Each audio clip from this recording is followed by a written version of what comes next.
Bismillahirrahmanirrahim. Assalamualaikum Assalamualaikum warahmatullahi warahmatullahi wabarakatuh. wabarakatuh. Selamat malam. Dan salam sejahtera bagi kita semua.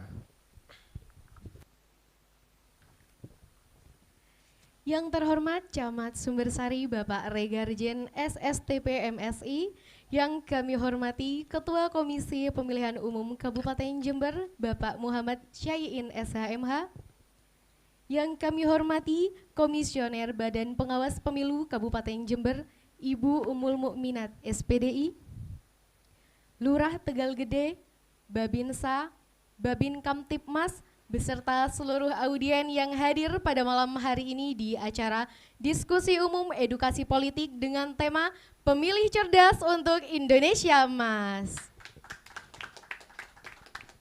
Oke, sebelumnya saya ucapkan selamat datang, selamat menikmati hidangan bagi seluruh hadirin dan tamu undangan. Di sini kita sedang berada di ruang diskusi terbuka Kelurahan Tegal Gede. Sini kita akan berdiskusi. Tema tadi yang sudah disebutkan, pemilih cerdas Untuk Indonesia Mas. Nah, oke, sejauh ini kita tahu bahwa masyarakat Indonesia telah digemparkan dengan adanya debat presiden dan wakil presiden. Nah, sedangkan nanti pada pemilu tahun 2024 ini kita tidak hanya mencoblos presiden dan wakilnya saja, namun di situ ada 5 kertas surat suara, ya gitu ya. Ya, benar banget. Nah, di situ ada mulai dari DPRD provinsi, DPRD kabupaten, DPRD provinsi, DPR, DPD hingga presiden.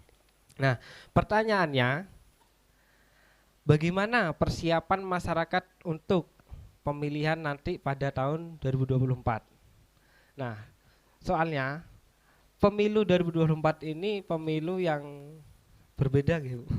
Berbeda daripada pemilu-pemilu sebelumnya. Pemilu 2024 ini kita disadari langsung 5 pilihan. Karena kan sebelum-sebelumnya kita hanya mencoblos satu aja nih, capres dan cawapres saja. Tapi kalau di tahun ini kita tuh mencoblos 5 sekaligus. Ya. Nah, kemudian pertanyaan kedua, apakah masyarakat sudah tahu bentuk suaranya, bentuk surat suaranya? Lah, apakah itu segitiga, apakah itu trapesium, apakah itu bulat? Ya, soalnya juga pada banner-banner, pada postingan-postingan itu surat suaranya hanya kotak segini. Nah, sedangkan kita masuk loh kok lebar gitu. Apakah masyarakat sudah siap seperti itu? Nah, untuk menyingkat waktu, monggo saya ingin bertanya pada Bapak Camat. Di sini apakah apa persiapan kecamatan untuk menghadapi pemilu tahun 2024, pemilu serentak ini? Monggo, mohon Iya. izin bisa diceritakan Monggo, gitu, Pak Camat. dipersilakan pada Pak Camat. Ya, terima kasih kesempatannya. Jadi pemilu tahun 2024 yang akan dilaksanakan pada tanggal 14 Februari tahun 2024 ini kan memang sangat istimewa. Ini adalah pesta demokrasi yang datangnya 5 tahun sekali. Tentu saya juga menghimbau kepada teman-teman lurah, Pak RT dan Pak RW dalam berbagai kesempatan untuk membantu sosialisasi terkait kapan jadwalnya dan pelaksanaan pemilu tahun 2024. Sudah di berbagai kesempatan sudah banyak kegiatan-kegiatan yang sebenarnya sudah kita sosialisasikan, dan insya Allah di Kecamatan Sumbersari insya Allah sudah siap ya untuk menyambut pesta demokrasi ini.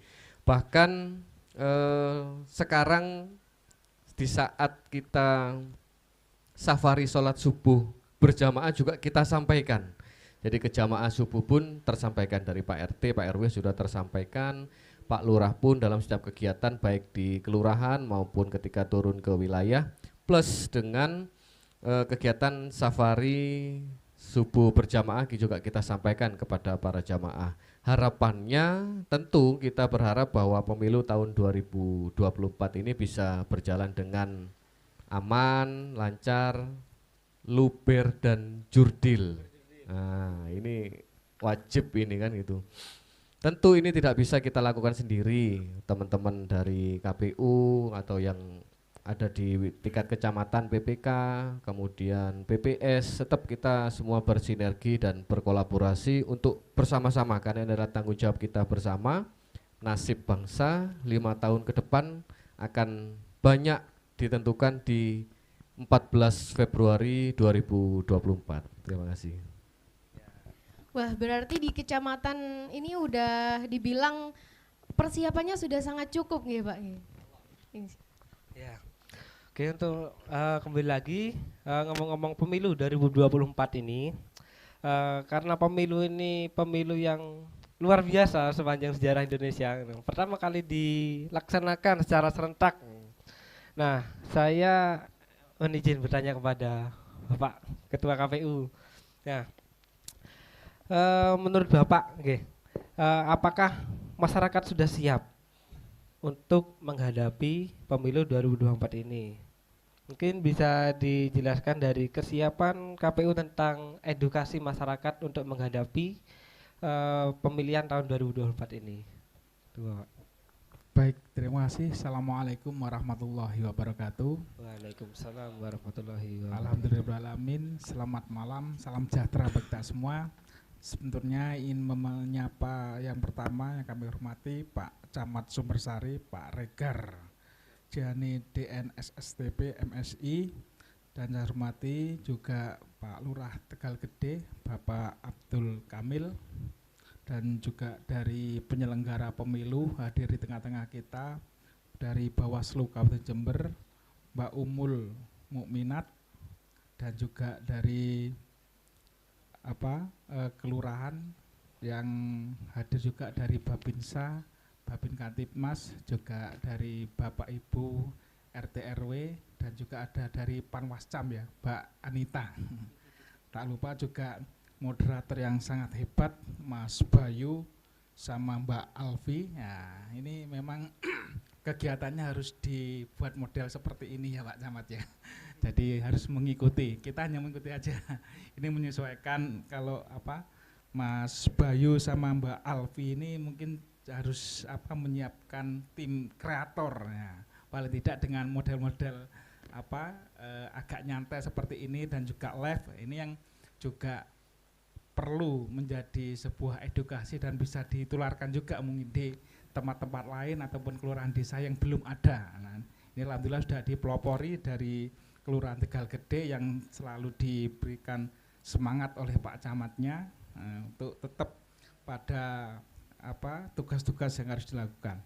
Baik untuk menanggapi tadi dari moderator terkait dengan kesiapan pemilu pada tahun 2024, memang pada pemilu tahun 2024 ini ada 2 agenda secara nasional, yaitu ada pemilu Presiden dan Wakil Presiden, DPR, DPR RI, DPR Provinsi, Kabupaten, dan juga DPD. Jadi 5 jenis surat suara nanti.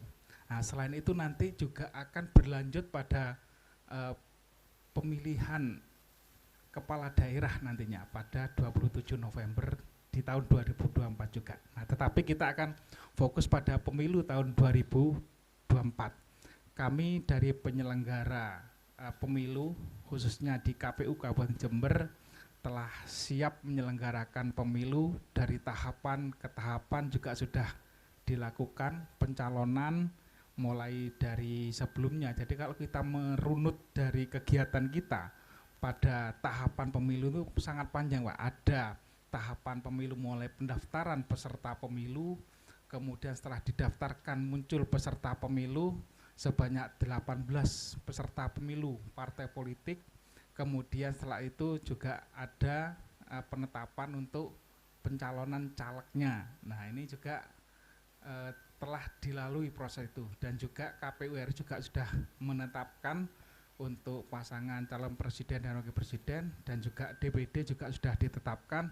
Artinya semua calon baik legislatif maupun eksekutif dari pasangan calon presiden dan wakil presiden nanti ini sudah siap untuk dipilih nantinya. Nah, apa yang harus kita lakukan? Kami dari penyelenggara pemilu ini sudah menyiapkan berapa tahapan-tahapan.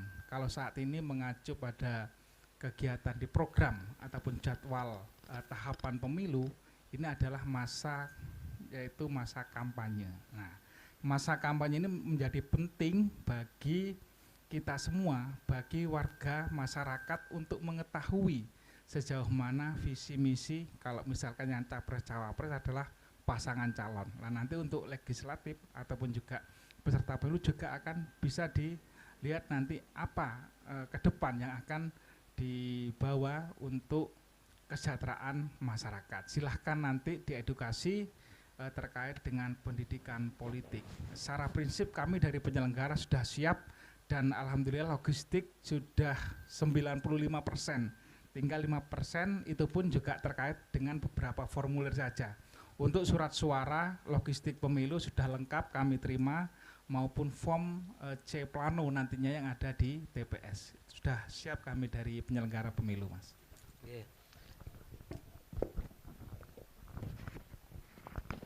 Cek cek cek.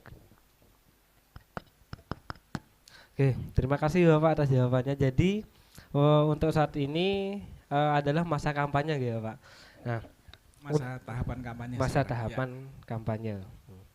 Ya untuk masyarakatnya, menurut Bapak, masyarakatnya ini apakah sudah siap untuk menghadapi pemilu ini? Karena juga kan pemilu ini beda. Ya jangan ada masyarakat yang dengan PD-nya datang ke TPS, loh kok banyak yang ditunjuk gitu, yang dicoblos gitu. Menurut Bapak gimana? Ya, baik, terima kasih Mas Moderator, Mas Bayu. Jadi tadi juga sudah disinggung oleh Pak Camat. Nah, jadi memang kesuksesan pemilu pada tahun 2024 ini tidak bisa diserahkan pada penyelenggara pemilu saja, pada KPU, pada Bawaslu saja. Tapi yang pertama adalah terkait dengan suksesan adalah semua pihak. Nah, baik dari pemerintah, ini juga sudah ada di Undang-Undang Pemilu. Jadi ada fungsi fasilitasi pemerintah. Nah, itu tidak hanya fasilitasi tetapi juga ada kegiatan untuk mensukseskan pemilu pada tahun 2024. Jadi bagaimana harus kita lakukan? KPU juga sudah melakukan upaya untuk sosialisasi. Jadi bagaimana kesiapan? Nah, ini kami berupaya menyampaikan atau melakukan sosialisasi kepada warga masyarakat yang bisa kita jangkau. Selebihnya apa? Selebihnya ya kita semua bisa nanti Pak Camat, Pak Lurah, RT, RW, Babin Katipmas dan sebagainya bisa menyampaikan, nanti paling tidak menyampaikan kepada masyarakat bahwasannya nanti kita punya gawe nasional, gawe besar yaitu pemilu yang akan dilaksanakan pada hari Rabu 14 Februari tahun 2024. Setidaknya itu dulu yang perlu kita sosialisasikan, perlu kita gaungkan untuk mengetahui ataupun untuk memastikan bahwasannya pemilu nanti akan dilaksanakan pada 14 Februari tahun 2024. Dan kita muda sebenarnya, bagi kaula muda itu kalau 14 Februari itu biasanya terkenal dengan ini. Sebutan apa Mas Bayu? Ya, Valentine ya. Katanya Mbak Alfi Valentine. Kalau di KPU nanti dapat coklat nanti ya. Jadi mudah kita menyampaikan sosialisasi ingat pemilu 14 Februari maka ingat Valentine, atau sebaliknya ingat Valentine 14 Februari ingat pemilu. Nah, ini kita memudah untuk menyampaikan sosialisasi ini kepada khalayak secara umum, kepada kaula muda. Tapi kalau kepada bapak-bapak ya nggak usah diceritakan Valentine, nanti tambah ditanyain nanti apa Valentine. Nah, paling tidak kita bisa memberikan sebuah pendidikan politik nanti bagaimana masyarakat bisa mengetahui visi dan misi. Hari ini dunia teknologi informasi juga membantu kita untuk menyebarluaskan. Bisa paling tidak sudah memegang HP bisa dicek di webnya KPU, baik di KPU RI juga maupun di KPU secara berjenjang, bisa provinsi juga kabupaten. Ini semua sudah tersedia berbagai informasi, tinggal sejauh mana kita bisa ada kesempatan setidaknya sekian menit untuk bisa melihat info pemilu. Nah, ini yang penting bagi kita. Jadi kita sudah berupaya untuk menyampaikan sosialisasi bahwasannya pemilu nanti akan memilih 5 jenis surat suara, yaitu mulai presiden dan wakil presiden, DPD RI, kemudian DPR RI, DPRD provinsi dan juga DPRD kabupaten kota. Nah, ini yang perlu kita siapkan. Nah, apa saja harus dilakukan lah? Yang terpenting ketika kita sebelum datang ke TPS nanti kita pastikan kita sudah terdaftar di daftar pemilih tetap ataupun DPT. Nah, bagaimana kita mengetahui terdaftar DPT? Mudah, bisa dibuka di cek dptonline.kpu.go.id. Ini nanti tinggal masukkan NIK, nanti akan muncul di sana terdaftar di TPS mana. Nah, nanti akan terdaftar di sana, dicek. Nah, kalau kita mau melihat siapa saja calon DPR RI misalkan, DPD, ini nanti bisa dicek di webnya KPU. Nah, di DCT, tinggal buka webnya KPU. Insya Allah sudah tersedia semua. Ini paling tidak sebuah sosialisasi bagi kita dan kepada masyarakat nanti, bahwasanya kita harus menyiapkan diri pada pemilu tahun 2024, tepatnya 14 Februari itu. Wah, ini penjelasannya mungkin sudah dibilang KPU ini persiapannya sudah sangat-sangat siap ya Pak ya, sudah 95% ini. Nah, terima kasih banyak ya Bapak ya atas penjelasannya yang sangat luar biasa ini. Nah, kemudian di sini saya ingin bertanya lebih lanjut kepada Komisioner Bawaslu, Ibu Ummul Mukminat. Terima kasih Ibu telah hadir pada acara malam hari ini. Nah, dapat kita ketahui bahwasanya tugas Bawaslu di sini ialah mengawasi atau melakukan pengawasan terhadap seluruh tahapan pemilihan dan pemilu. Dari kepanjangannya saja sudah Bawaslu, Badan Pengawasan Pemilu. Sudah pasti tugasnya ya mengawasi, ya ngapain lagi gitu ya Ibu ya. Jadi pertanyaannya mungkin cukup simpel. Yang dimaksud dengan tahapan pemilihan dan pemilu itu apa saja? Mungkin dapat dijelaskan di setiap tahapannya atau sudah sejauh mana nih pengawasan terhadap pemilu pada saat ini dan apa saja sih yang diawasi oleh Bawaslu sejauh ini? Entah itu mungkin mulai dari percetakan surat suara mungkin hingga tahap akhirnya. Monggo, silahkan. Terima kasih. Sebelumnya saya sapa dulu dengan salam. Assalamualaikum warahmatullahi wabarakatuh. Salam sejahtera untuk semua. Salam kenal untuk seluruh warga Tegal Gede, Kecamatan Sumbersari. Yang kita hormati bersama, kita sapa dulu Bapak Camat. Mohon maaf saya nggak hafal Pak namanya. Pak Regar. Terima kasih juga untuk Pak Lurah, Bapak Abdul Kamil. Saya kenalnya beliau Pak Kamil, jadi lengkapnya saya nggak hafal. Mohon izin Pak, mohon maaf. Terima kasih sudah memperkenankan kami untuk berdiskusi bersama, melaksanakan sosialisasi pendidikan politik untuk warga Kelurahan Tegal Gede ini, dan saya apresiasi luar biasa. Saya sempat tanya sama Pak Camat tadi, kegiatan ini ternyata kata Pak Camat itu sebenarnya untuk semua kelurahan dan desa ya Pak ya. Ternyata kok di desa saya nggak ada Pak. Ternyata masih bertahap gitu ya. Alhamdulillah ini sudah menjadi inspirasi, mudah-mudahan menjadi inspirasi buat kelurahan dan desa-desa di Kabupaten Jember untuk seluruhnya nanti. Gimana? Oh, studi banding gitu ya, nanti kita sampaikan di desa saya minimal gitu ya. Atau sekecamatan Tanggul, nanti saya aslinya dari Tanggul. Ternyata memang di Tanggul itu tidak ada sama sekali kegiatan yang seperti ini gitu. Entah apa karena memang jauh dari kabupaten atau bagaimana gitu ya. Baiklah, sebelumnya saya ingin bertanya dulu nih sama bapak-bapak dan ibu yang hadir di sini. Tadi sudah disampaikan kami dari penyelenggara pemilu Bawaslu. Jadi penyelenggara pemilu, kita kenalkan dulu penyelenggara pemilu itu sebenarnya ada 3 Pak. Ada Dewan Kehormatan Penyelenggara Pemilu, kemudian ada KPU sebagai penyelenggara teknis dari penyelenggaraan pemilu, kemudian ada lembaga kami, Badan Pengawas Pemilu, yang intinya di setiap penyelenggara itu satu kesatuan, tidak bisa dipisahkan, tapi tugas dan fungsinya berbeda-beda. Cuman terkadang begitu saya tanya sama masyarakat, ketika saya saya ditanya, Ibu kerjanya di mana pengawas pemilu? Parpol ya Bu ya. Ternyata masyarakat kita ini banyak yang belum kenal Pak sama KPU Pak, sama Bawaslu. Saya jawab lagi, bukan Bu, kami bukan dari partai politik, kami pengawasnya penyelenggaraan pemilu. KPU, waduh, ini ternyata yang lebih terkenal di masyarakat itu KPU. Banyak yang tidak mengenal Badan Pengawas Pemilu, yang pada dasarnya sebenarnya kami sama sebagai penyelenggara pemilu, tapi tugasnya untuk pengawasan.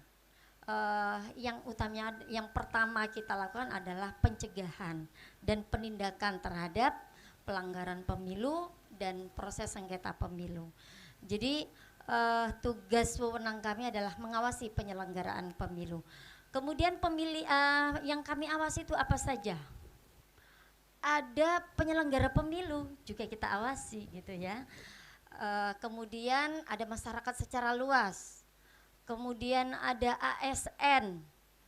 Paham gak Pak ASN ya? Ada yang nggak paham ASN? Aparatur sipil negara. Aparatur sipil negara itu ada PNS, ada P3K, ada TNI, Polri, di mana mereka harus netral, betul, tidak berpihak, gitu ya. Tapi kalau TNI, Polri memang tidak punya hak pilih. Hanya kalau ASN, yang PNS dan P3K itu masih punya hak pilih. Jadi panjenengan punya kewajiban juga untuk hadir di TPS nanti tanggal berapa Pak? 14. Tanggal 14 apa? Februari 2024. Hari apa itu? Hari Valentine. Jadi karena hari Valentine gitu ya. Karena hari Valentine, hari kasih sayang, maka pesta demokrasi ini jangan dijadikan ajang yang apa namanya biasanya yang sering kita dengar itu tidak menyenangkan gitu ya, karena sering terjadi pertengkaran. Nun sewu kalau 2019 dulu Pak, basic saya itu sebelum jadi Bawaslu itu dulu saya penyuluh agama. Jadi ternyata banyak informasi yang kami terima itu dari warga itu hanya persoalan pilpres. Tidak sama antara suami dan istri. Ini jadi ajang pemicu pertengkaran, apalagi dengan tetangga. Karena hari pemungutan suara kita nanti itu di hari Valentine, hari kasih sayang, ayo kita nampakkan, kita wujudkan pesta demokrasi ini ya dengan penuh tanggung jawab, dengan damai, aman, dan tidak cukup damai dan aman saja, tapi yang paling penting adalah jujur dan adil. Kemudian apa yang kita awasi? Selain daripada itu lagi, seluruh proses tahapan dalam penyelenggaraan pemilu itu kita awasi. Siapa yang mengawasi? Badan Pengawas Pemilu, baik dari tingkatan pusat. Jadi Badan Pengawas Pemilu itu seperti KPU Pak. Di tingkat pusat itu ada Bawaslu RI, di tingkat provinsi ada Bawaslu Provinsi, di tingkat kabupaten ada Bawaslu Kabupaten atau Kota. Kemudian di tingkat kecamatan ada Panwaslu Kecamatan, pengawas pemilu kecamatan. Di tingkat desa ada pengawas kelurahan desa. Dan kemudian nanti pada saat pungut hitung dan pungut hitung suara itu kami punya yang paling bawah di tingkat TPS itu pengawas TPS. Gitu ya. Jadi pengawasan yang dilakukan oleh Bawaslu sampai tingkat bawah, tapi saat ini masih dalam tahap perekrutan pengawas TPS. Masih dalam tahap wawancara ya Mbak Anita ya, ini ada Panwaslu Kecamatan yang hadir. Sekarang masanya dalam masa wawancara. Sudah selesai seleksi administrasi. Dan harapan saya, harapan kami dari Bawaslu, semua masyarakat itu terlibat. sehingga kami memiliki mitra yang banyak. Karena penyelenggaraan pemilu itu tidak akan pernah berhasil kalau hanya pemerintahnya saja yang bertanggung jawab, kemudian KPU-nya sebagai penyelenggara teknis, dan kami yang ada di Bawaslu. Karena di Bawaslu Kabupaten Jember itu hanya 5 Pak komisionernya, ya hanya 5. Kemudian di tingkat kecamatan hanya 3, di tingkat desa hanya 1. Kami mengawasinya itu tidak hanya mengawasi penyelenggara pemilu gitu ya, yang memiliki tugas fungsi untuk mempersiapkan di KPU itu, tapi juga ada tadi yang kami sampaikan, termasuk dengan penyelenggara masyarakat secara luas dan peserta pemilu juga kami awasi. Kemudian apa bedanya pemilu dengan pemilihan? Kalau pemilu itu adalah tahapan yang sudah kita lalui sejak 14 Juni sampai dengan 20 Oktober 2024. Nggih Pak KPU ya. Tahapannya mulai dari proses perencanaan program, kemudian anggaran, kemudian di situ ada pemutakhiran data pemilih sampai penyusunan daftar pemilih, kemudian ada pendaftaran dan verifikasi peserta pemilu, itu ya. Kemudian ada penetapan peserta pemilu sampai dengan tahapan kampanye yang saat ini sedang berlangsung. Sampai nanti yang paling akhir adalah tanggal 20 Oktober adalah kami awasi sumpah atau pengambilan janji dari presiden dan wakil presiden. Nah, ini tahapan pemilu. Kalau tahapan pemilihan adalah tahapan pemilihan kepala daerah yang insya Allah nanti akan kita laksanakan sama-sama di tahun 2024, yaitu 27 November nanti. Begitu. Baik, terima kasih jawaban yang sangat luar biasa ya. Jadi Mungkin saya boleh tanya lagi nggak ini Bu? Oh iya, monggo. Nah, karena kan di masyarakat ini masih banyak sekali yang salah paham ya sama Bawaslu, karena dikiranya Bawaslu ini KPU lah, dikiranya Bawaslu ini apa Pak? Partai politik. Ya, mungkin sejauh ini Bawaslu apakah sudah melakukan sosialisasi ke masyarakat? Begitu. Baik. Semenjak apalagi sekarang Bawaslu ini kan sudah menjadi ya bukan hanya penyelenggara yang ad hoc ya. Kami punya priorisasi selama 5 tahun. Kemudian jajaran kami sampai dengan ke pengawas TPS.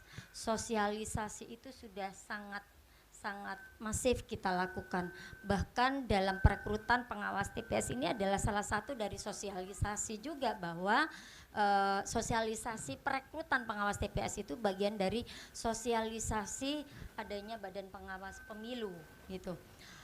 Kemudian apa yang menjadi bukti bahwa Bawaslu itu sudah melakukan sosialisasi? Terbukti dengan adanya mitra kami yaitu masyarakat yang turut menjadi pengawas partisipatif. Ada banyak pelanggaran yang sudah disampaikan oleh masyarakat secara luas, baik itu dari komunitas ataupun secara perseorangan yang disampaikan kepada kami di Bawaslu. Baik itu pelanggaran administratif atau pelanggaran pidana pemilu. Bahkan ada juga pelanggaran kode etik yang dilakukan oleh penyelenggara pemilu itu dilakukan oleh masyarakat secara luas. Artinya kami sudah memiliki mitra, Badan Pengawas Pemilu itu sudah memiliki mitra yang sangat banyak. Baik itu dari masyarakat, bahkan dari peserta pemilu juga bisa menjadi pengawas partisipatif gitu.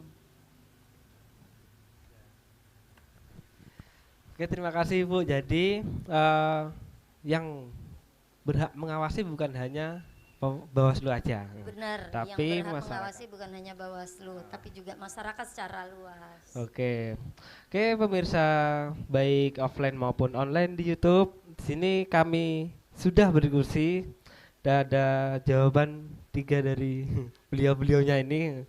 Sebelumnya kalau teman-teman online di YouTube, jika teman-teman suka dengan konten ini silahkan like dan share sebanyak-banyaknya supaya masyarakat tahu tentang pemilu serentak 2024 ini.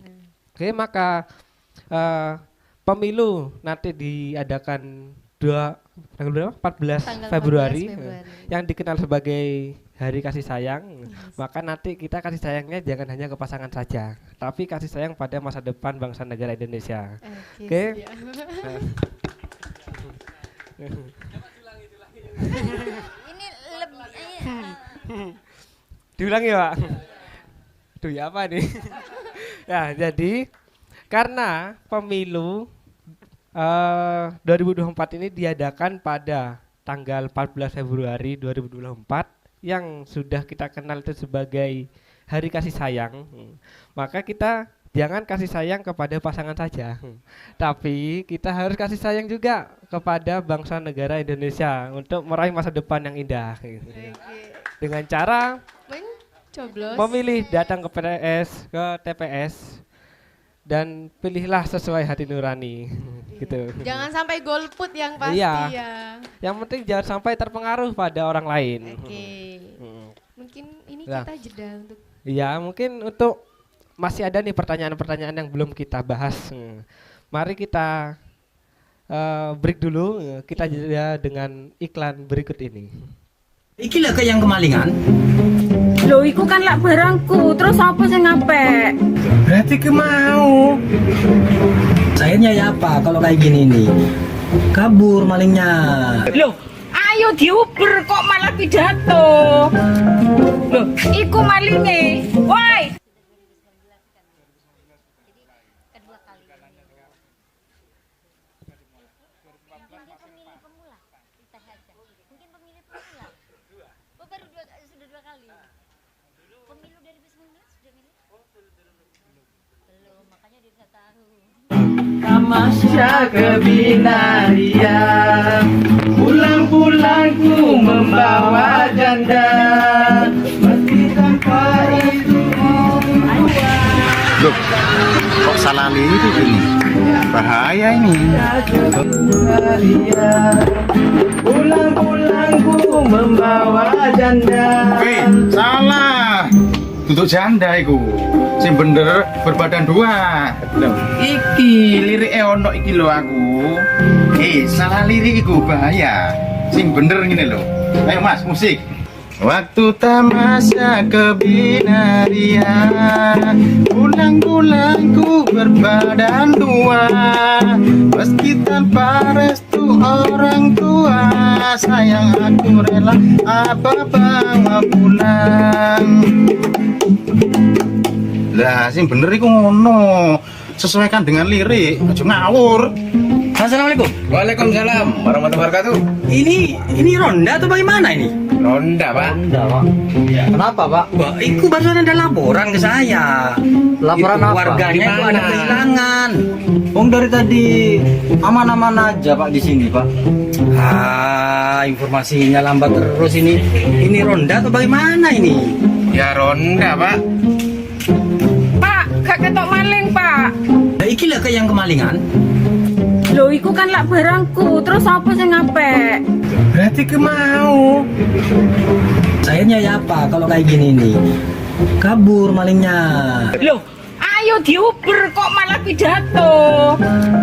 Loh, iku malinge. Woi, maling.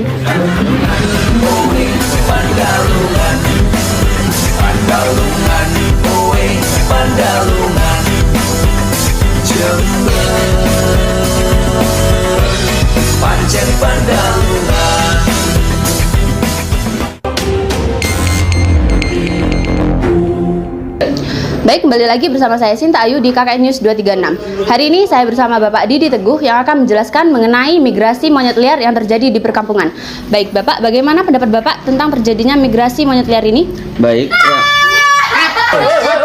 Siapa itu? Sekali lagi. Rolling action. Baik, kembali lagi bersama saya Sinta Ayu di KKN News 236. Hari ini saya bersama Bapak Didi Teguh yang akan menjelaskan apaan sih, Mbak? Apaan sih, Mbak? Apa sih, Mas? Ini loh, saya beli kopi udah mahal, gak enak, isinya dikit lagi. Yaudah, ikut saya.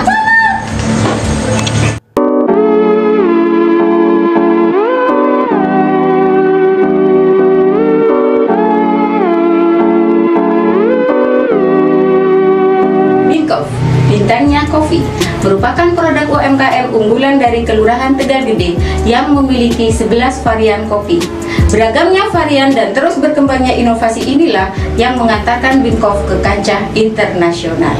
Binkov sendiri merupakan industri pangan skala mikro yang memproduksi aneka olahan kopi bermutu dan berkualitas seperti kopi robusta, kopi luwak arabica, kopi ilalang rempah, kopi biji satu yang dipadukan dengan pasak bumi, kopi blend, kopi coklat, kopi jahe gula palm, kopi kapulaga, kopi white, kopi kurta, yaitu kopi biji kurma dan robusta. Nih, cobain.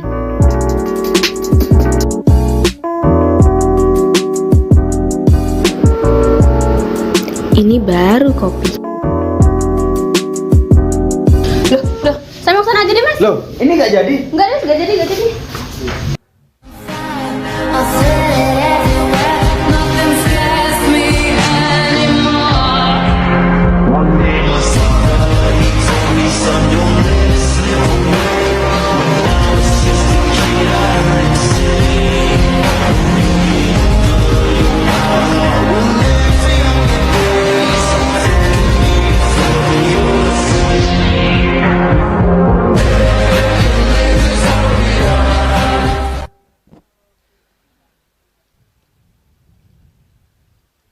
Oke, kembali lagi bersama kami di ruang diskusi terbuka Kelurahan Tegal Gede.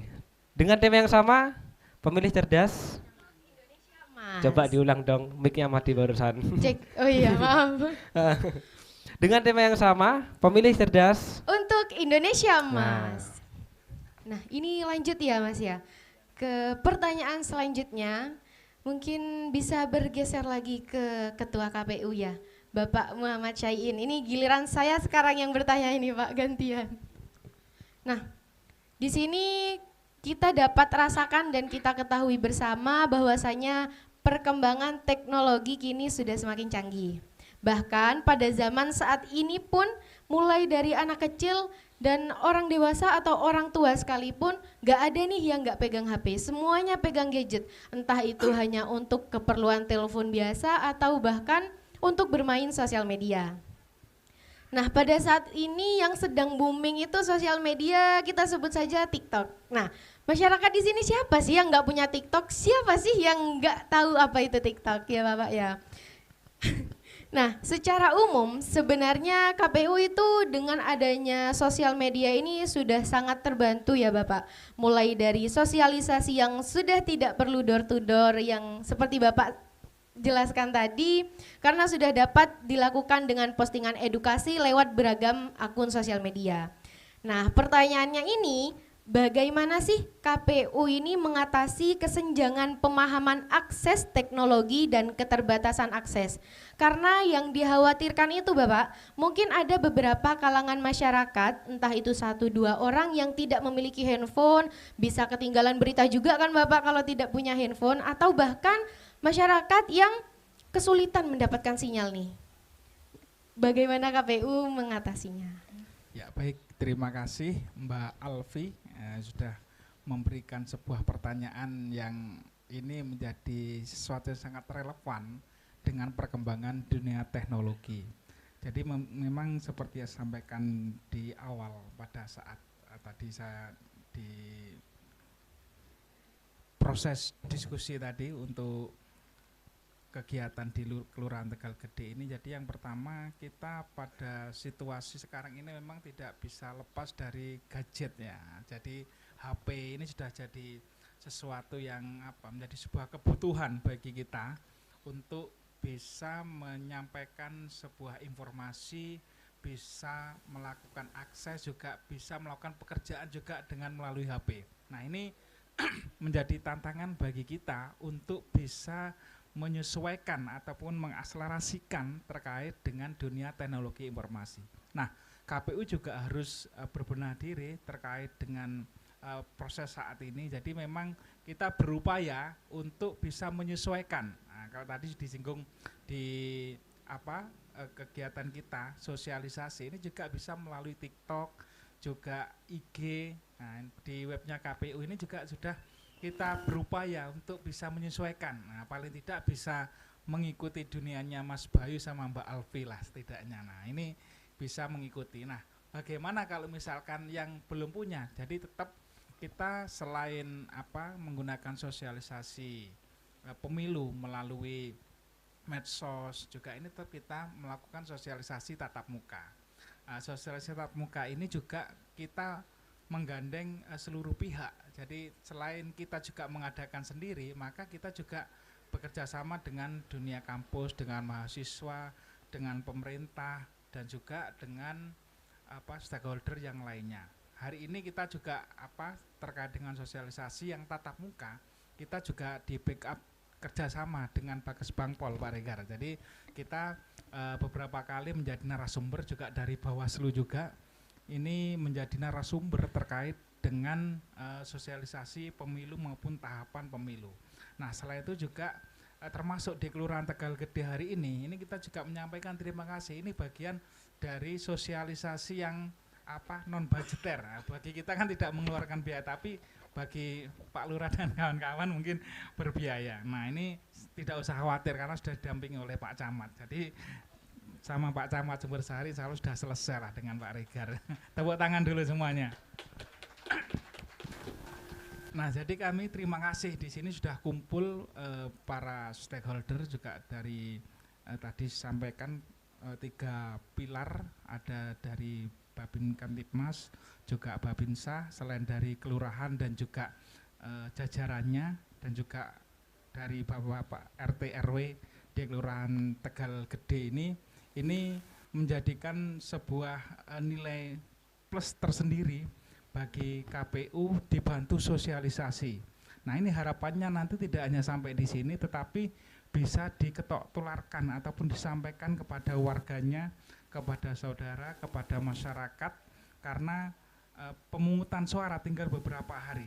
Jadi tinggal 1 bulan lebih sedikit. Nah, karena di 14 Februari nanti ini kita akan menggunakan hak pilih kita. Nah, untuk itu dengan berbagai sarana teknologi informasi, baik medsos yang sudah ada, kita tetap mengupayakan mengikuti kegiatan yang berbau anak muda istilahnya, TikTok dan sebagainya, IG. Nah, ini tetap kita gunakan sosialisasi media yang ada selain pertemuan tatap muka yang sudah kita siapkan. Untuk itu kami berharap tidak hanya sampai di sini, jadi peran serta Bapak Ibu semua dari instansi pemerintah ini juga menjadi kekuatan kami untuk bisa sukses bersama pada pemilu tahun 2024. Itu, Mbak. Wah, berarti untuk upaya yang dilakukan oleh KPU ini sudah keseluruhan, mulai dari akun sosial media dan juga melakukan sosialisasi secara door to door juga nggih Bapak, dan dibantu oleh berbagai kalangan masyarakat juga. Terima kasih Bapak. Ya, kali ini saya ingin bergeser kepada Pak Camat, Pak Regar. Di sini barusan sudah disinggung tentang sosialisasi melalui media sosial. Nah, untuk di kecamatan, apakah ada program beda? Apakah sama atau ada program lain untuk sosialisasi tentang pemilu ini? Ya, terima kasih. Jadi saya menggarisbawahi bahwa sebuah program atau kegiatan sukses tidaknya, salah satu elemen yang paling penting adalah komunikasi, kan gitu ya. Jadi komunikasi ini menjadi sebuah tuntutan yang memang harus kita jalankan, harus kita laksanakan dengan baik. Nah, dalam rangka membangun komunikasi ini tentu di Kecamatan Sumbersari, karena kami juga merasa dan berkomitmen bahwa pemilu 2024 ini adalah juga milik kami, milik pemerintah. Jadi kami berkomitmen untuk menyukseskan pemilu di tahun 2024 pada tanggal 14 Februari nanti. Banyak hal yang sudah kita lakukan, yang sudah kita ikhtiarkan. Kalau di Kecamatan Sumbersari kan salah satu kecamatan yang memang dikenal dengan digitalisasinya gitu ya. Tentu kalau soal media sosial kita tidak usah diragukan, sudah kita lakukan itu sudah setahun, mulai setahun yang kemarin sudah, mulai tahun 2023 kita sudah start untuk digitalisasi di Kecamatan Sumbersari. Namun kita juga tetap tidak bisa meninggalkan sistem komunikasi yang bersifat tatap muka. Ya, nanti insya Allah di akhir bulan Januari atau di awal Februari ini teman-teman sudah saya minta teman-teman lurah, ada 7 kelurahan di Kecamatan Sumbersari untuk mengadakan tatap muka, pertemuan tatap muka, sosialisasi dan komunikasi dengan Pak RT, Pak RW dan para tokoh masyarakat untuk sekarang sudah lebih dipertajam lagi. Jadi tidak hanya 14 Februarinya, tapi lebih kepada macam suaranya dan bagaimana cara kita mengeksekusinya atau mencoblosnya. Jadi nanti dari Pak RT dan Pak RW harapannya itu bisa disampaikan kepada warganya masing-masing.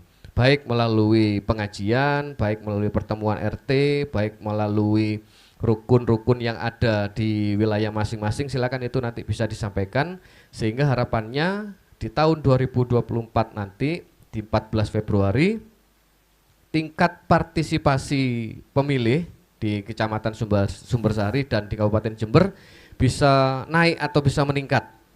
Nah, itu target kami di Kecamatan Sumbersari. Moga-moga ini bisa disupport dan didukung serta diberi kelancaran ya. Terima kasih. Nah, oke, baik, terima kasih Bapak. Juga di sini ada yang ingin saya tanyakan lagi Bapak. Ngomong-ngomong tentang media sosial, tahun 2023 kemarin kalau nggak salah ada lomba PPID.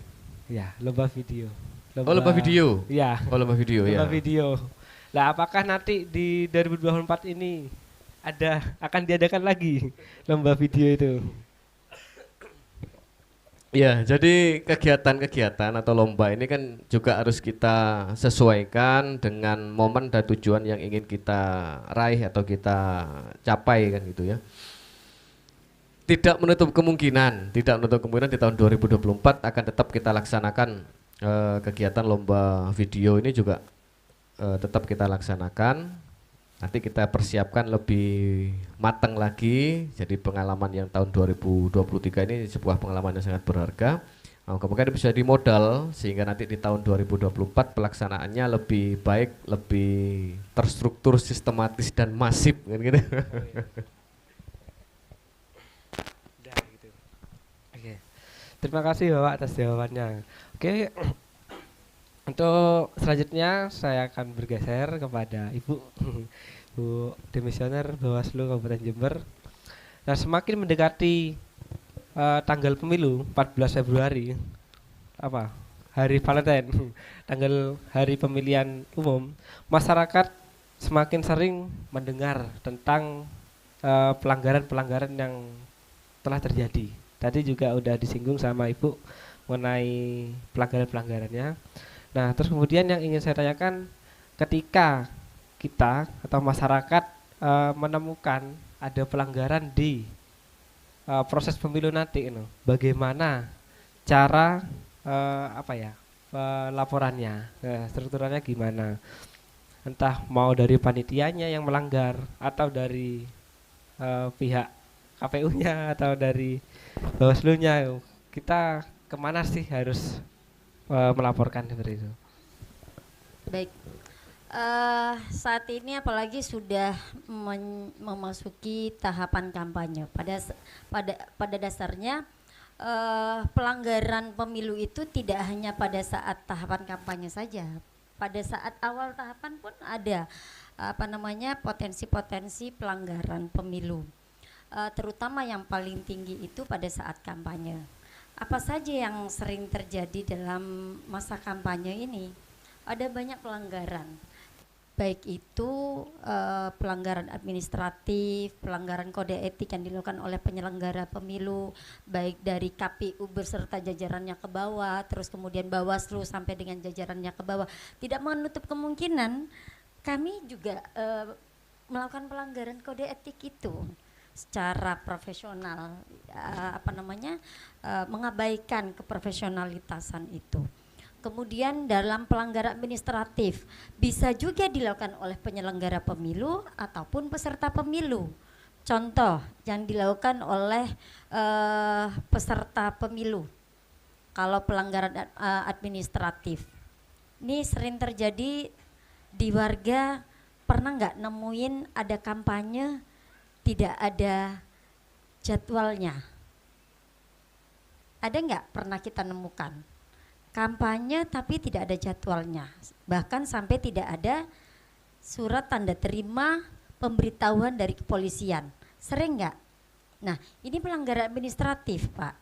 Bagaimana ketika masyarakat itu menemukan pelanggaran seperti ini? Laporkan kepada Panwas di tingkat kecamatan. Kalau nggak tahu, koordinasi dulu dengan yang tingkat desa, karena di Bawaslu itu ada pengawas yang tingkat desa. Insya Allah akan banyak lebih dikenal gitu ya. Kalau ternyata yang mana sih orangnya gitu ya, terkadang kan nggak tahu yang mana orangnya gitu ya. Datang aja ke PPS, PPS pasti kenal siapa pengawas desanya gitu ya. Atau secara langsung hadir di kantor Panwascam. Di setiap kecamatan itu ada kantornya. Dilaporkan bahwasanya ada pelanggaran-pelanggaran yang ditemukan. Kemudian apa yang selain daripada hanya apa cuma melaporkan saja, harus ada bukti. Ya, kalau contoh tadi ada kampanye di luar jadwal yang didaftarkan ke KPU gitu ya. Biasanya kan ada undangan, nggak mungkin warga atau masyarakat itu datang di tempat kampanye, pasti ada undangan. Itu adalah bukti daripada kegiatan pelanggaran, dugaan pelanggaran, ya, dugaan pelanggaran yang dilakukan oleh peserta pemilu. Dan bukti-bukti yang lain. Datang aja nanti ke Panwaslu, kemudian apa saja yang harus saya siapkan ini dokumennya untuk melakukan pelaporannya. Yang harus melaporkan ya harus warga negara Indonesia yang memiliki hak pilih, itu ya, bukan anak-anak itu. Terus kemudian ada juga pelanggaran administratif yang dilakukan oleh penyelenggara pemilu. Contoh dalam proses penetapan DCT, ya Pak ya, kalau ternyata ada penetapan, ternyata dalam penetapan daftar calon tetapnya itu peserta pemilunya sudah sesuai dengan prosedur, kok dicoret gitu ya. Ini masuk dalam pelanggaran administratif. Peserta pemilu bisa menyampaikan kepada Bawaslu. Kemudian ada pelanggaran pidana pemilu. Pidana pemilu banyak.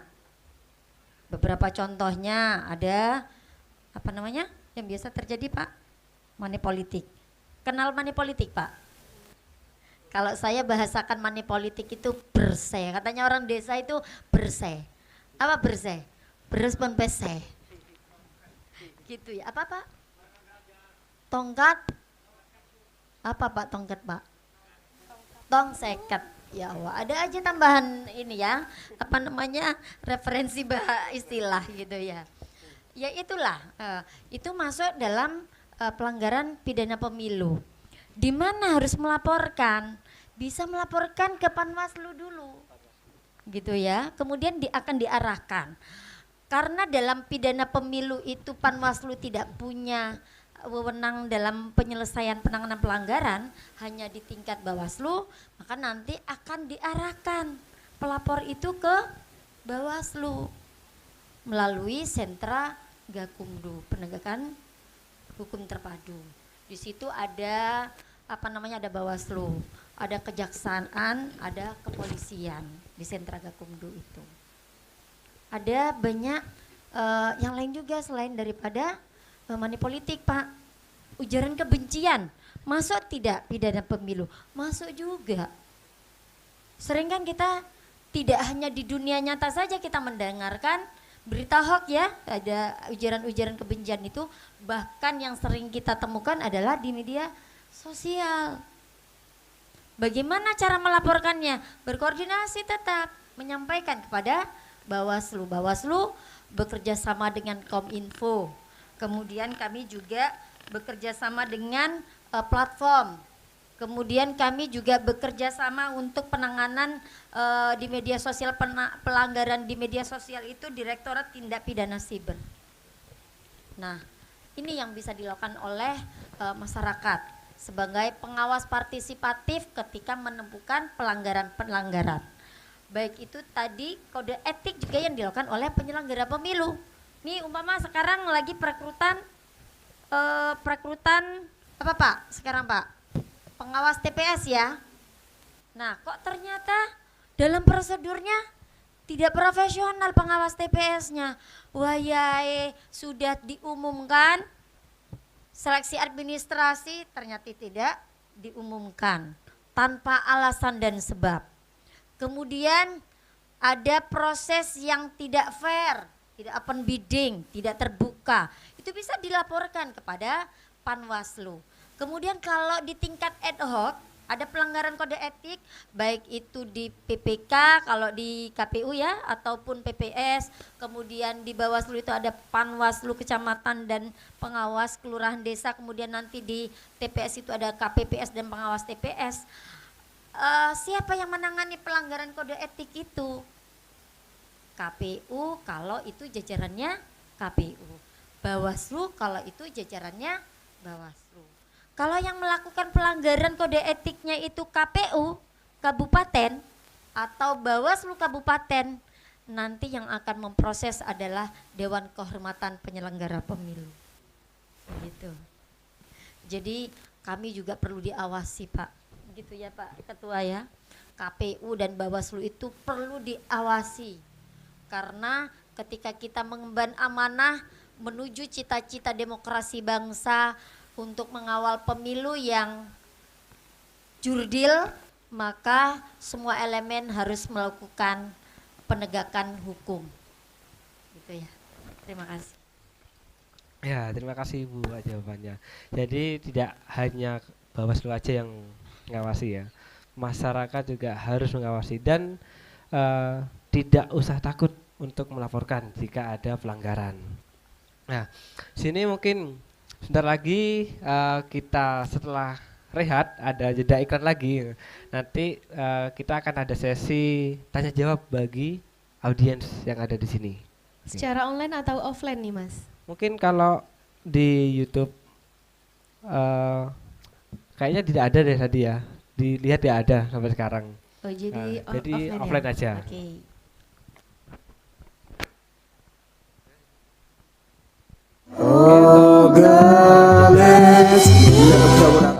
Melanjut ke diskusi selanjutnya, mari kita break terlebih dahulu dengan iklan berikut ini. I just ignored all the signs. I should take care of myself. I probably shouldn't reply. But honestly, I've been so stressed out from all of the truth about all of these lies, and it's killing me slowly. I've been really slow to the atom. I'm scared to show my whole life, and I know that it's you. Gede ini Kim dengan traffic tertinggi se-Kabupaten Jember. Sekarang ada 5.000 traffic. Malah tadi ini dari BPJS Ketenagakerjaan ingin kerjasama dengan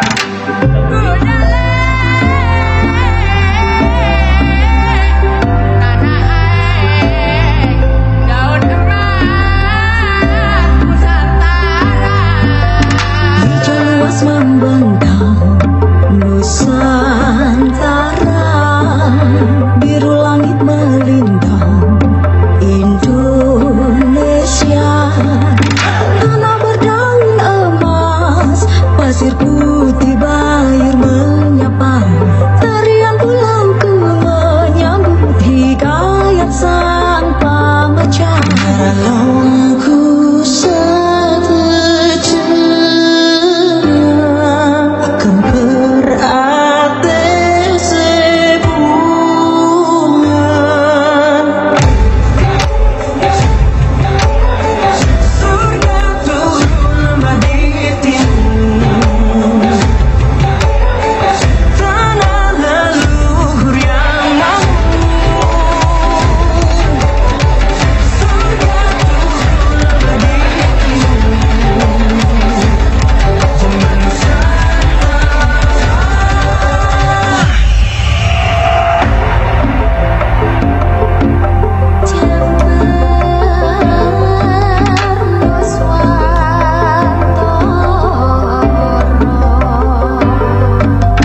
Semoga kedepannya acara ini bisa berlanjut terus dan lebih hebat lagi dengan memanfaatkan digital. Salam optimis. Salam optimis. Terima kasih. Anak ini pada waktu sekolah akhirnya nggak bisa dikasihkan orang tua lagi. Dan ini pembelajaran untuk kita edukasi. Mintanya ingin difasilitasi apa? Main ke kominfo, paling pol-pol langsung di kopi. Kira-kira begitu Pak ya. Sambil ngobrol-ngobrol.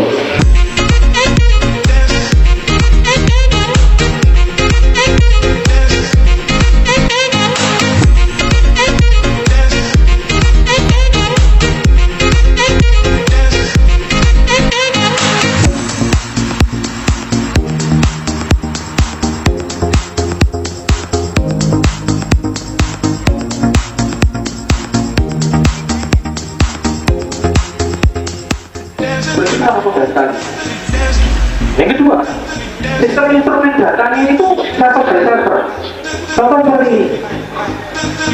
Salah satu langkah yang harus diikuti sebelum Jika ada yang mengatakan di Camp ini kita bisa berjualan. Dari mana? Dari kita bikin video, kemudian kita pun jadi template, bisa kita dapat penghasilan dari Camp.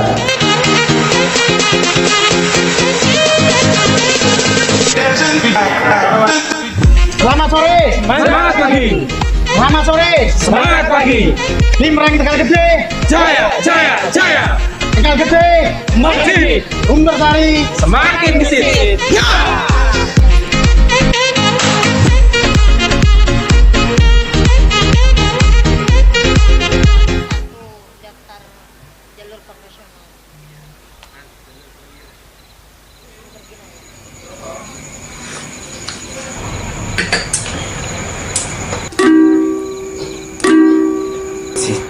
Cici coblos nomor siji loro coblos nomor loro telu coblos nomor telu. Ngapunten, Mbak.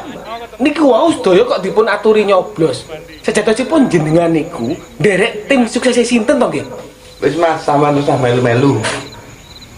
Terus nane. Siji loro telu kabeh ojo padu.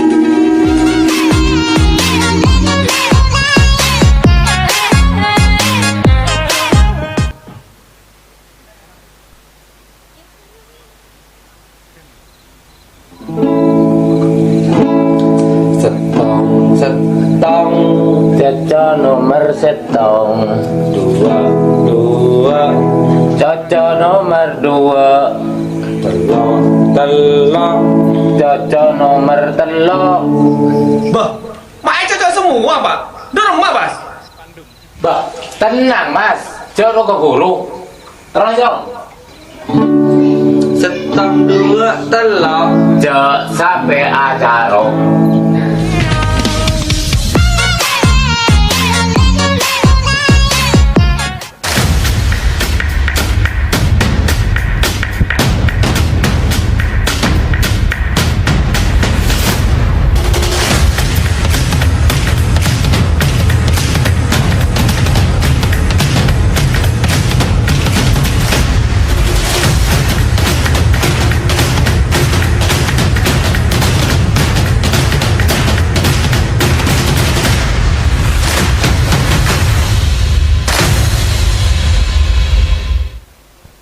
Oke, kembali lagi bersama kami di ruang RDT. Salah ini. Ruang diskusi terbuka. Iya. Kalau ruang RDT ruang-ruang diskusi terbuka dong. Iya benar-benar. Di ruang diskusi terbuka Kelurahan Tegal Gede. Nah, oke, saya ingatkan lagi bagi pemirsa yang nonton di live YouTube, di channel YouTube Kim Info Reng Tegal Gede, dan saya ingatkan lagi jangan lupa untuk like dan share sebanyak-banyaknya. Oh ya, subscribe juga jangan lupa dong. Iya. Biar tidak ketinggalan info-info terkini terkait Kelurahan Tegal Gede juga pastinya. Ya. Oke, lanjut saja ya. Ini masih ada satu pertanyaan lagi yang ingin saya tanyakan selanjutnya, Mbak Alfi. Selanjutnya para audiens di sini. Nah, mic-nya mati, Mbak. Cek. Oh ya. Maaf. Ini tidak langsung audiens. Ya. Gimana? Enak ya? Monggo. Kalau ada audiens, audiens sudah ada yang mau bertanya tapi ini Mas. Yaudah, karena ini jam berapa udah? Hampir. Iya, sudah jam 9 ya, Mas. Biar tidak terlalu malam. Sini kita langsung aja. Untuk mempersingkat waktu ya. Dari audiens apa ada yang ingin ditanyakan? Monggo, Bapak Ibu.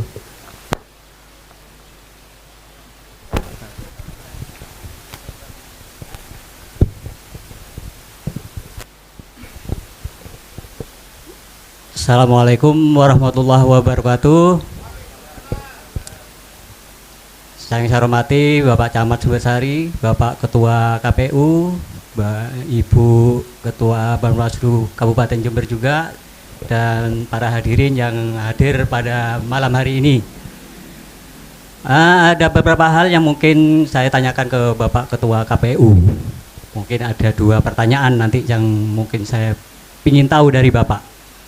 Kaitannya dengan pemilih pemula, Pak. Ini termasuk informasi bagi anak-anak muda yang baru menginjak usia 17 tahun. Ada 2 hal di sini, Pak. Pertanyaan pertama, Pak, ya kepada Pak Ketua KPU. Pada saat pendataan Pantarlih, anak saya itu masih berusia belum mencapai 17 tahun, Pak. Sedangkan pada tanggal 1 Februari 2024, anak saya insya Allah sudah punya KTP. Nah, karena tidak terdata di data pemilih, Pak ya, apakah nanti pada hari hanya karena anak saya sudah bertanding pada tanggal 1 Februari 2024 itu sudah punya KTP, apakah bisa mencoblos atau gimana, Pak? Ini butuh informasi dari Ketua KPU biar ada anak muda ini biar tahu nanti yang baru punya KTP, apakah bisa atau tidak bisa mencoblos? Karena anak-anak muda ini biasanya antusias untuk bisa mencoblos pemimpin yang dia ingin pilih, seperti itu, Pak. Itu pertanyaan pertama, Pak. Pertanyaan kedua, kebetulan saya kan berada di wilayah luar Tegal Gede, Pak. Pada saat pemilihan nanti tanggal 14, saya pastinya ada di Kelurahan Tegal Gede full 1 hari. Untuk mengatasi saya biar tidak pulang lagi ke rumah, apakah saya bisa mencoblos di wilayah Tegal Gede, Pak? Kalau bisa, caranya bagaimana? Itu pertanyaan kedua. Saya kira itu saja dari pertanyaan dari saya, Pak. Saya cukupkan. Assalamualaikum warahmatullahi wabarakatuh.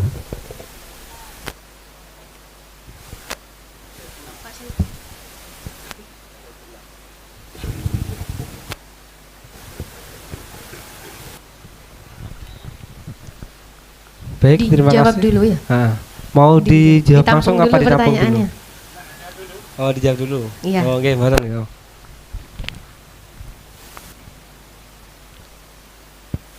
Cek. Ya, terima kasih Pak Saifullah ya, Pak.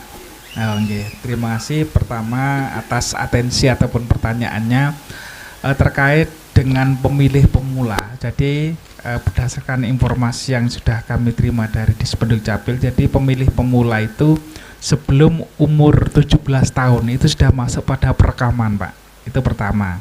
Sehingga itu menjadi data bagi kami untuk yang pemilih pemula sudah sebenarnya sudah masuk dalam data list pada saat pemutakhiran, harusnya masuk sebenarnya, Pak. Tapi kalaupun belum masuk karena nanti sudah punya KTP, itu bisa menggunakan hak pilihnya dengan KTP atau disebut dengan daftar pemilih khusus, nanti DPK namanya, Pak. Jadi ada macam-macam, nanti ada yang DPT, kalau tidak masuk dalam DPT nanti bisa menggunakan DPK ataupun daftar pemilih khusus. Berlaku bagi semua warga masyarakat yang kalau misalkan masih belum terdaftar dalam DPT bisa menggunakan hak pilihnya melalui KTP atau istilah disebut dengan DPK, daftar pemilih khusus.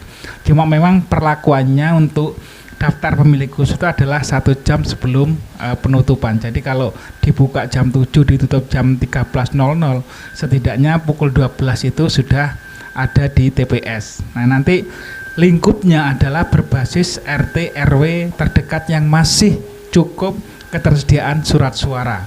Jadi lingkupnya kelurahan, tidak boleh keluar dari kelurahan Tegal Gede misalkan. Jadi nanti silahkan boleh mendatangi TPS yang masih ketersediaan surat suara untuk menggunakan hak pilihnya menggunakan KTP. Jadi ini sekaligus juga sosialisasi nanti bagi warga misalkan, loh aku nggak ada di DPT. Nah ini masih bisa menggunakan hak pilihnya dengan menggunakan KTP. Jadi kalaupun KTP tidak ada, nanti bisa menggunakan surat keterangan dari Dispenduk Capil. Ini di PKPU ini sudah diberikan ruang, kalau sebelumnya itu KTP saja, tapi di PKPU terkait dengan pungut hitung ini sudah berikan keleluasaan untuk bisa menggunakan suket juga, surat keterangan dari Dispenduk. Nah, ini yang perlu kami sampaikan. Terus yang kedua, terkait dengan pertanyaan kedua yang disampaikan oleh Pak Saifullah, karena sebenarnya dalam menggunakan hak pilih itu bisa menggunakan pindah pilih. Nah, tetapi karena Pak Saiful masih dalam satu kelurahan, ini tidak bisa menggunakan pindah pilih, Pak. Kecuali sudah lain kelurahan, ini masih dalam satu kelurahan. Kalau misalkan tugas di antar kelurahan itu bisa, tapi kalau masih dalam satu kelurahan ini tidak bisa. Jadi diatur waktunya, Bapak. Jadi nanti misalkan jalankan tugas, maka nanti mungkin izin dulu sebentar untuk menggunakan hak pilihnya. Pasti sama Pak Lurah diberikan keleluasaan untuk silahkan digunakan hak pilihnya gitu. Kecuali mungkin Pak Asarullah mau ke Ambulu, nah nanti bisa menggunakan pindah pilih. Misalkan di sana kan menggunakan hak pilih di sana karena tugas. Jadi sepanjang masih ada di kelurahan itu tidak bisa untuk pindah pilih. Ya setidaknya nanti bisa di tempat yang domisilinya jenengan, Pak. Nggih.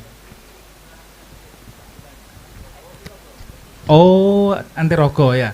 Berarti nanti paling lambat tanggal 15 Januari untuk pengurusan pindah pilih. Boleh silakan nanti diurus pindah pilihnya, karena menjalankan tugas apa silakan nanti dihubungi kalau bisa enak di tempat tujuan. Sehingga kenapa? Memudahkan penyelenggara kami yang akan memberikan ruang nanti di TPS mana karena mengetahui domisilinya. Nah, misalkan di Tegal Gede ini ada Mbak siapa PPS-nya, Mbak Cinta sama Mbak siapa? Aisyah, Ais ya, ada Mbak Ais. Nah, misalkan ada dari Antirogo mau menuju ke sini, ke Tegal Gede, Kelurahan Tegal Gede lah. Nanti silakan ngurus di sini saja, enggak apa-apa. Karena nanti yang paham TPS adalah kelurahan yang bersangkutan, PPS yang bersangkutan. Itu mempermudah. Tapi sebenarnya yang dari daerah asal juga bisa, tetapi harus mengetahui nanti mau menggunakan di TPS mana. Nah, itu kan butuh koordinasi. Tetapi kalau misalkan di daerah tujuan itu langsung bisa dilakukan eksekusi dengan ngecek dulu. Nah, yang paling terpenting adalah cek DPT. Nah, masuk DPT enggak. Kalau misalkan masuk DPT itu bisa nanti untuk diproses pindah pilih. Gitu. PPS saja, ya PPS saja. Nanti kalau ketemu Pak Lurahnya nanti diajak ngopi nanti, Pak. Setelah itu baru ditemukan PPS-nya, karena yang punya akun ininya ngurus PPS, guyon nih, Pak. Gitu, nggih. Nggih, sama-sama.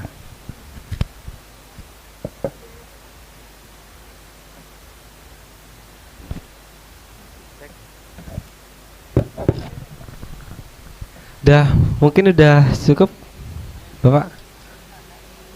Oh, Mbak Lurah mau tanya. Oke, monggo, Bapak.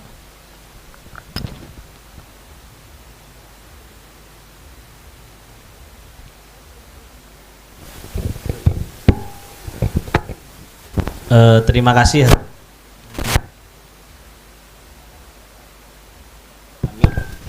Halo, ya, terima kasih atas waktu yang diberikan kepada kami. Karena memang Kelurahan Tegal Gede ini banyak pendatang, banyak pelajar, banyak pekerja juga yang tinggal, bisa dikatakan tinggal sementara di sini. Bahkan di data kami itu yang sudah tercatat baru 63 rumah kos, padahal bisa jadi ada sekitar 500 lebih rumah kos di sini.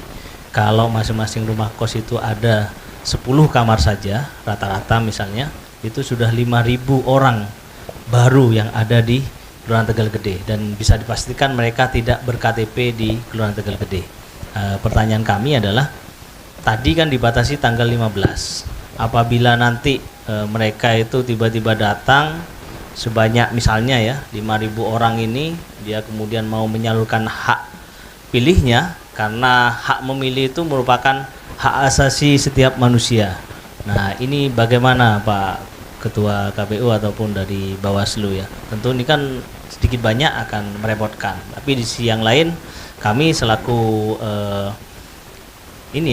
yang melayani warga di wilayah ini kan juga berusaha untuk membantu mereka gitu ya, sehingga informasi yang kami dapatkan ini juga akan kami teruskan kepada warga kami, baik yang itu ber-KTP Tegal Gede maupun yang tinggal di Tegal Gede, karena juga ada banyak yang tinggal di Tegal Gede tapi belum ber-KTP Tegal Gede. Tentu itu mungkin DPT-nya ikut KTP ya. Nah, itu bagaimana Pak? Atau mungkin persyaratannya juga Pak, bagaimana jika lewat tanggal 15? Terima kasih.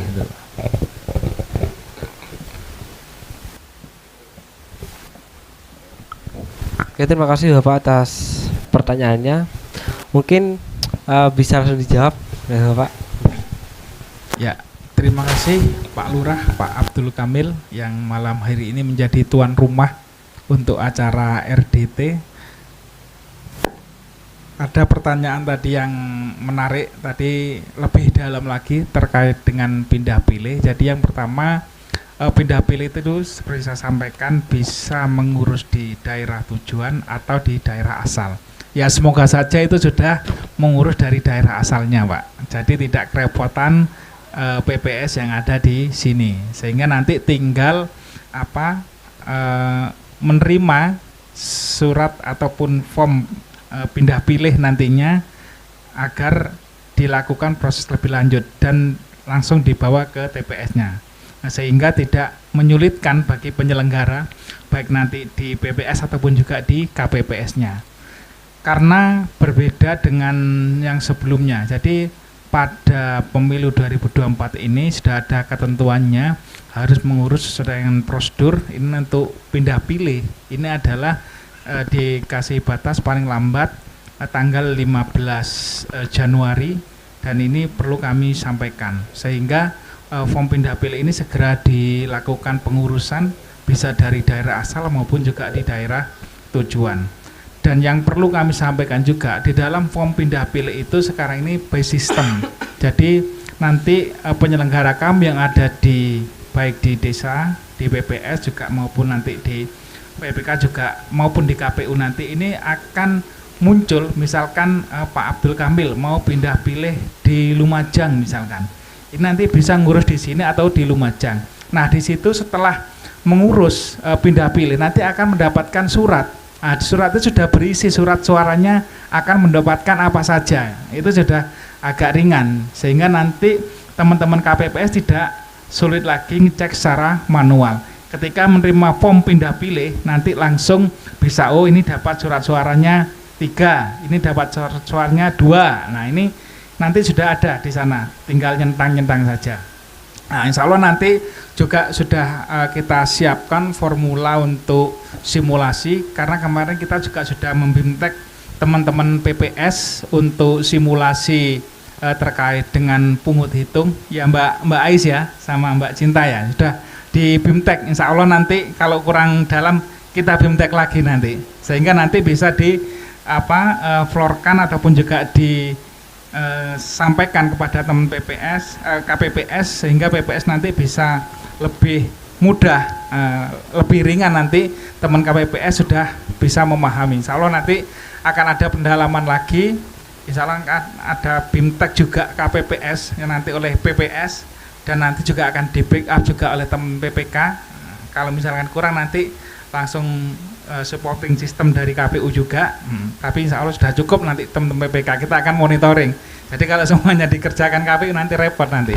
Nah, secara prinsip kami sudah melakukan BIMTEK kepada teman-teman penyelenggara yang ada di bawah, katanya dengan proses di TPS nanti KPPS dan PPS sudah dilakukan pembekalan, dan lebih kita akan lebih mudah nanti terkait dengan pindah pilih ini. Intinya sudah tahu, oh nanti dapat surat suara berapa, itu sudah ada di sana. Itu Pak Lurah, jadi nanti nggak usah khawatir, insya Allah nanti kalau misalkan yang sudah mengurus, berdoa saja sudah mengurus form pindah pilihnya, sehingga sudah terikot di data kami, nanti siapa saja akan menggunakan pindah pilih, hak pilihnya di TPS di Kelurahan Tegal Gede ini sesuai dengan basis TPS yang sudah tersedia. Harapan kami juga sudah selesai nanti di 15 Januari 2024 nanti untuk yang mengurus pindah pilih. Terima kasih. Baik, terima kasih Bapak atas penjelasannya. Mungkin masih ada yang belum paham. Semoga sudah bisa mencerahkan teman-teman dan audiens yang hadir nggih. Nah, selanjutnya ini kita ada oh, maaf, ini ada pertanyaan di secara online. Permisi, Bapak. Boleh saya bacakan? Nggih. Ini. Apakah ketua RT dan RW boleh menjadi tim ses? Tidak ada larangankah? Karena di lingkungan saya ada yang menjadi tim ses secara terang-terangan. Ini ditujukan kepada siapa ini? Mungkin kepada Bawaslu dan KPU bisa menjawab semua ini, nggih. Monggo dipersilakan.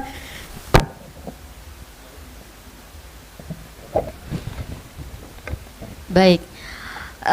Untuk menjadi tim pelaksana kampanye atau pelaksana kampanye itu harus terdaftar secara resmi di KPU.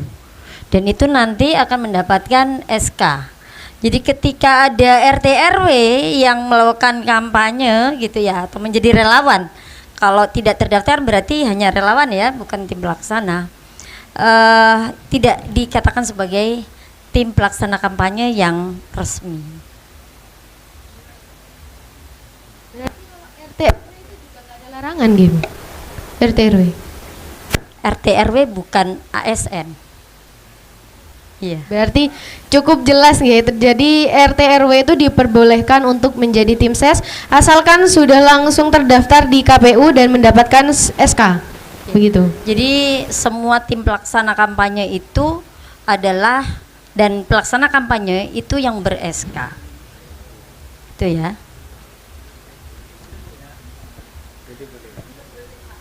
Boleh. Boleh. Nah, ini kita ada pertanyaan dari audiens yang cukup istimewa. Karena audiensnya juga merupakan tamu undangan kita nih, yaitu dari Pak Camat langsung. Ini Pak Camat ingin menanyakan, memberikan suatu pertanyaan langsung. Monggo kepada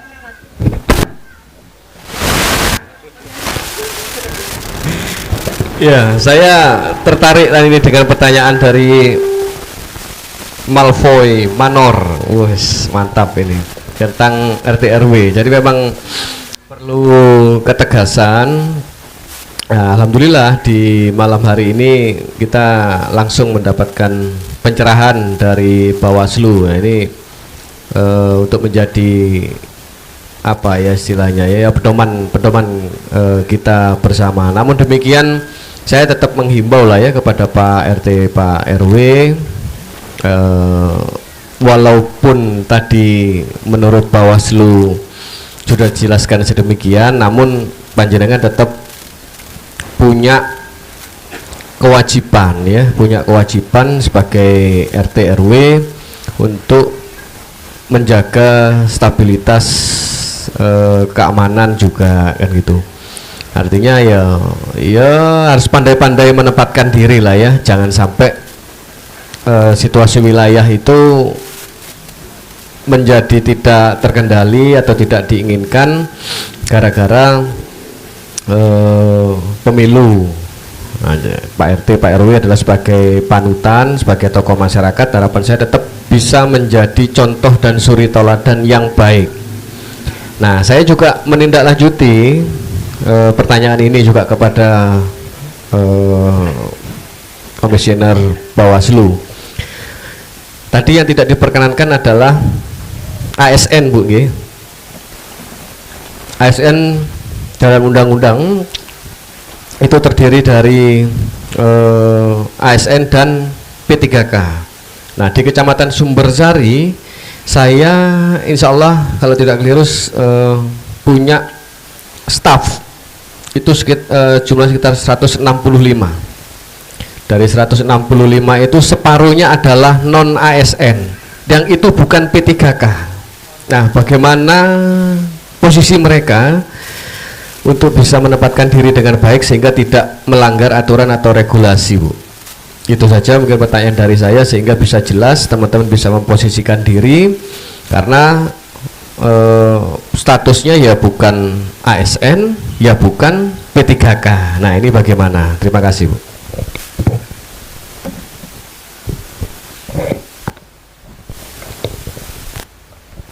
Terima kasih. Terkait dengan aparat desa, ya. Oh, ASN. Yang non ASN. Bukan P3K. Yang tidak diperbolehkan yang diharuskan untuk netral itu adalah ASN. Baik itu PNS ataupun P3K.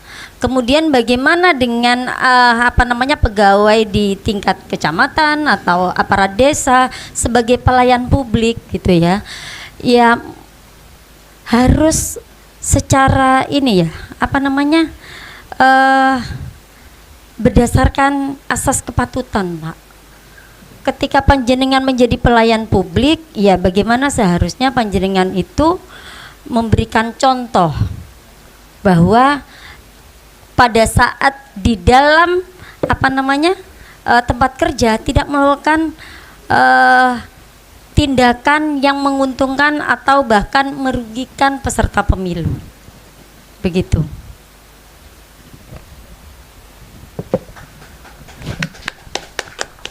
Oke, terima kasih jawaban yang sangat luar biasa.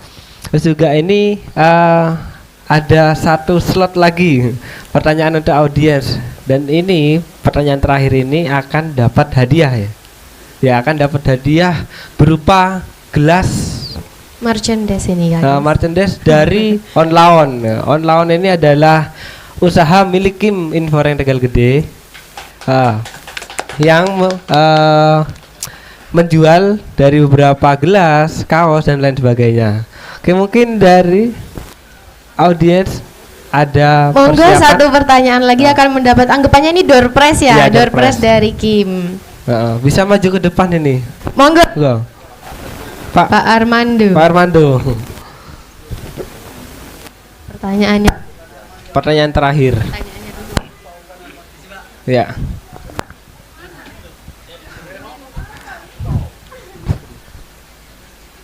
Assalamualaikum. Waalaikumsalam warahmatullahi wabarakatuh.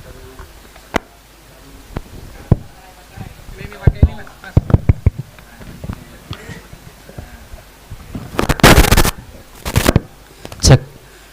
Maaf, saya baru hadir, Pak, karena ada kegiatan. Pertanyaan saya,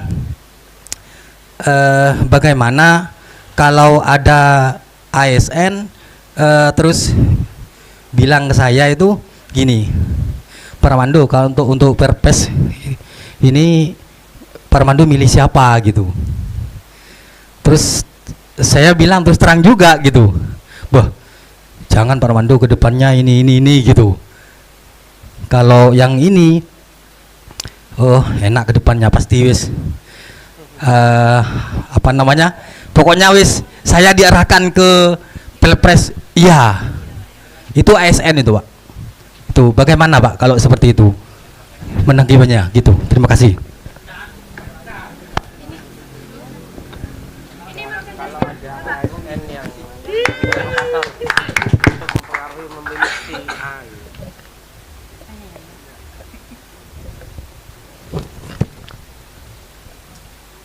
Baik, langsung saya jawab ya. Bagaimana dengan ASN yang memprovokator? Sudah jelas ASN itu tidak harus netral, gitu ya. Ketika netral, ya tidak boleh melakukan tindakan baik itu mendukung ataupun sebaliknya terhadap peserta pemilu manapun. Apalagi memprovokasi untuk memilih si A atau memprovokasi jangan memilih si B. Itu kan dalam rangka tindakan mendukung atau sebaliknya, untuk peserta pemilu. Bahkan ketika memprovokasi, jangan pilih si B, berarti kan merugikan daripada peserta pemilu. Jangankan melakukan tindakan provokasi, melek saja Pak, ASN itu dilarang. Dengan tanda jempol, tanda jari, yang akhirnya bisa disinyalir orang akan menangkap bahwa dia adalah mendukung. Jadi jelas ya. Kalau tadi pertanyaannya bagaimana RT RW, saya tanya sama Pak Lurah, RT RW sebagai aparat desa enggak Pak? Bukan. Kalau bukan aparat desa, ya tidak termasuk sebagai yang dilarang. Yang dilarang untuk berkampanye itu kan aparat desa. Selama dia bukan aparat desa, ya tidak masuk dalam yang dilarang atau dikecualikan. Gitu ya, perangkat desa.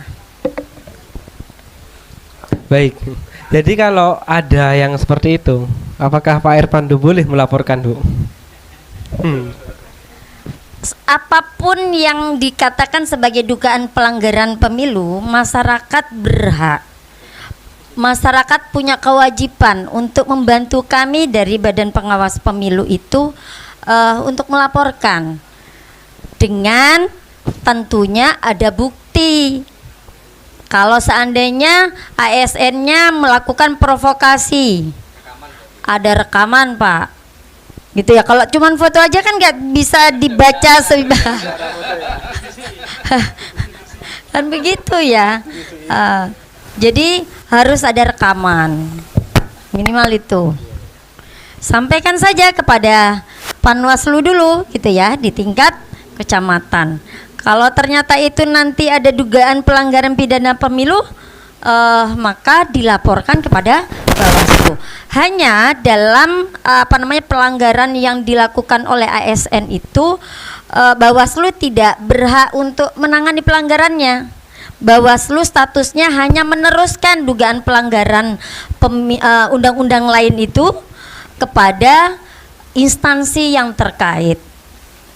Dalam hal ini kalau ASN kepada KASN, gitu. Baik, terima kasih Bu pencerahannya.